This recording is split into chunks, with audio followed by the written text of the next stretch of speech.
हे 10% आरक्षण दिलंय, हे आरक्षण आमचं कायमचं नाही, आम्हाला हे टिकूच शकत नाही. त्याच्यामुळे आमचा याच्यावर विश्वास नाही. गेली 2 वर्ष झाला आज मनोजदादा संघर्ष करत आहेत आणि आम्ही सुद्धा आमचा सरकारनं आमचा आता अंत पाहू नये, कारण हा शेवटची लढाई आहे, आमचा शेवटची लढाई आहे. कारण या सरकारनं आमचा अंत न पाहता आम्हाला आमची सहनशीलता सहन करून आमच्या सहनशीलतेचा गैरवापर होऊ नये असं सरकारला आमची विनंती आहे. आम्हाला सरकारनं या सर्व जे काही गोरगरीब जनता आज लाखो करोडो संख्येने या ठिकाणी मुंबईच्या दिशेने आलेले आहे, या जनतेचा समाजाचा कुठंतरी सरकारनं आदर करावा आणि आम्हाला या ओबीसी मधून आरक्षण, आमच्या हक्काचं आरक्षण द्यावं ही आमची सरकारकडे प्रामुख्यानं मागणी असणार आहे.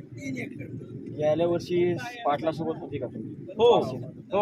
तसंच गेल्या वर्षी सरकारने फसवलं असं वाटतं की वर्षी सरकार आपल्याला फसवलं म्हणून किंवा पाटलाला फसवलं किंवा मराठा समाजाला फसवलं म्हणून? गेल्या वर्षी कसं झालं आता ते सरकारनं आम्हाला 10% आरक्षण दिलं, थोडं फसवणुकीच्या मार्गातून त्यांनी सांगितले बा एक अंमलबजावणी लागते, कायद्याला 21 दिवस लागतात हे अंमलबजावणी करायला, अशा प्रकारे आम्हाला फसवलं. पण यावेळेस जर आम्हाला फसवलं तर आम्ही फसणार नाही आणि 100% तिथं आरक्षण जे काही आमचे कायदे तज्ञ आहेत, आम्ही सर्वांना आरक्षणात जिथे सर्वांना बोलवलेलं आहे बा, ते कोणाला माहिती आहे पाटलांना सुद्धा सांगितलं बा, ज्याला ज्या लोकांना आरक्षणाचं कळतंय आणि कशा प्रकारे आपल्याला पक्क घेता येईल तेच आपल्याला घ्यायचं ओबीसी मधून, बाकी आम्हाला कोणत्याही प्रकारचं आरक्षण मान्य नाही या ठिकाणी. पाटलांनी गेल्या वर्षी सगळे एक मराठा